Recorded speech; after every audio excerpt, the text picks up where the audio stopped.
Lawrence, other side of the ball, the other thing I'm going to remember from this game is Jaxon Smith-Njigba's first half, where he just turned the game completely on its head. And even though, Puka Nacua ended up having more receiving yards than JSN in the end, but JSN just really capped off a season where he's most likely going to win Offensive Player of the Year.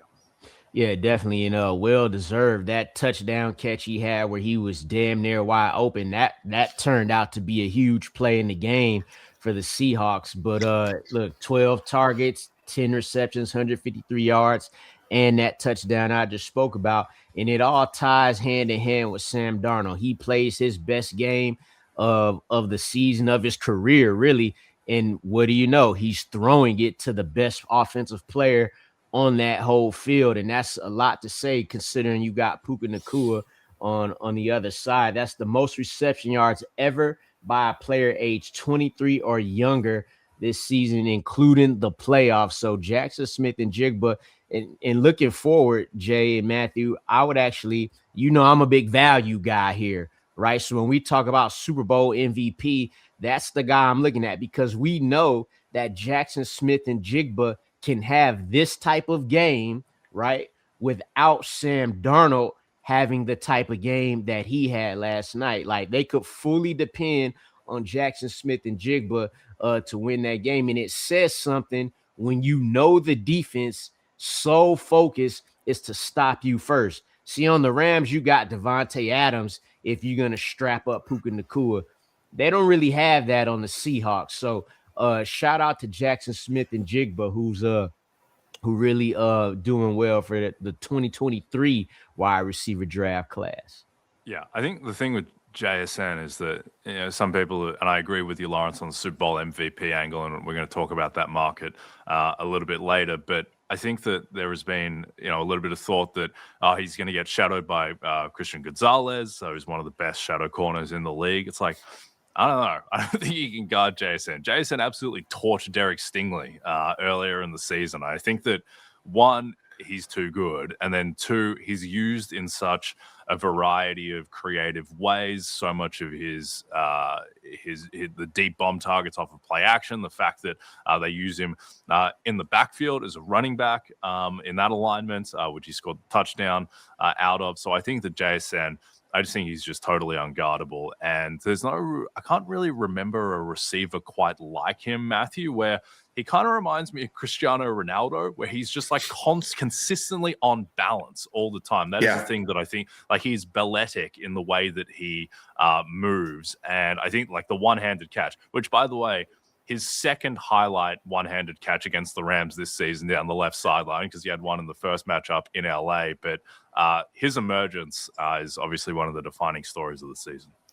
Yeah, I mean, I think the word they used on the broadcast, which I thought was accurate, was he just glides. It just feels like he just glides.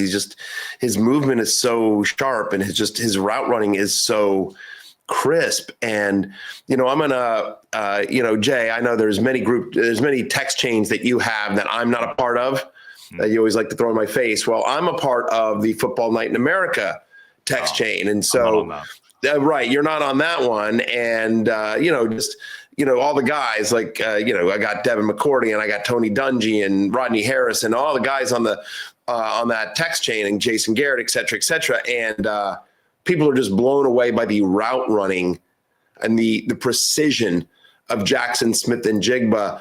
I don't know. I mean, I think Christian Gonzalez is really good, but he got burned a couple of times. Like the one big play of the Broncos, and we'll get to that game in a second, but I believe Gonzalez was on Mims, right? On the big play, the one big play in the first half. I could be wrong on that, but I feel like he got burned one time. He got burned pretty bad, at least one time in that game, in the Broncos-Patriots game. I could be wrong on that, though. I'm drugged up on cough syrup, and you have no idea. I am high as a kite right now on over the counter cough medicine, for the love of God. The Patriots, though, they actually have a nice whole stable of cornerbacks. Sure. Outside of Carl, I'm sorry, you also have Carlton Davis, then you got Marcus Jones in the slot there, so they're good. Man, I can't For all imagine. the talk of Drake May, the Patriots are in the Super Bowl because of their defense. There's no question about that. Yeah, 100%. They got young guys that simply just fly around, and that's what they've done this whole playoff.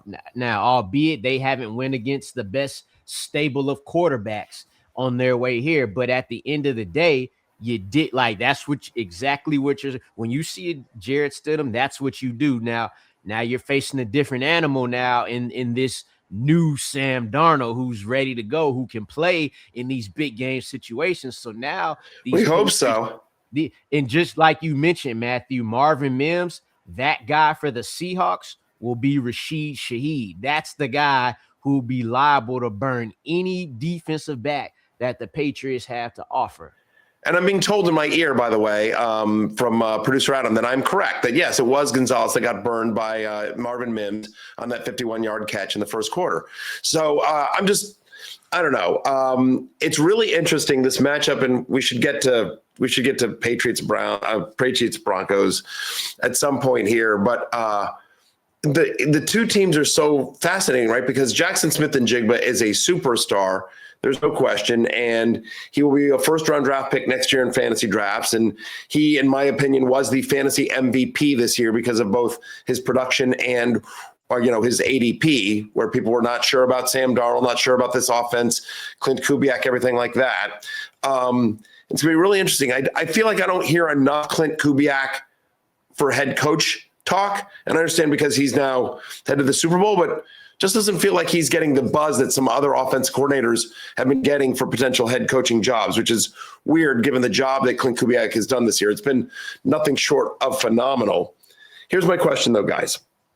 So you've got JSN, but then you've got, Cooper Kupp, Rashid Shaheed, AJ Barner. It's like there's a superstar wide receiver, and then there's and then you've got Stephon Diggs. And it's not a Super Bowl. It's not, Puka Nacua and Devontae Adams, I guess, is my point, right? I mean, Shaheed is a really nice player. Kupp obviously has his moments, but it's interesting wide receiver group in this Super Bowl. Yeah, absolutely. And I think that the thing with JSN is that all year we have thought about well, why don't teams just do what Brian Flores did to JSN, where it's basically all right, you're seeing 2-3 guys every single play and make the other guys beat you. And I think that the nature of this Kubiak offense is that you don't necessarily get to play like that because so many of JSN's targets come off of play action. That's such a big part of how he accumulates, particularly the deep passes. But yeah, no, good, Matthew, that you were correct on the Christian Gonzalez burn. That's a big win for cough syrup acid dreams. Very good that one was a correct call. Hey, it's Matthew Berry from NBCSports.com and RotoWorld.com, and I want to thank you so much for watching whatever it is you just watched, or if nothing else, being too lazy to click out of the autoplay after this video started, after whatever it is you actually wanted to watch finished. But now that you're here, I'd like to take a moment here to ask you respectfully now, okay? I'm asking you respectfully to subscribe to the NFL on NBC YouTube channel. You'll get the latest RotoWorld fantasy news headlines, all sorts of great shows, including my own Fantasy Football Happy Hour. So go subscribe now. Again, I'm asking respectfully.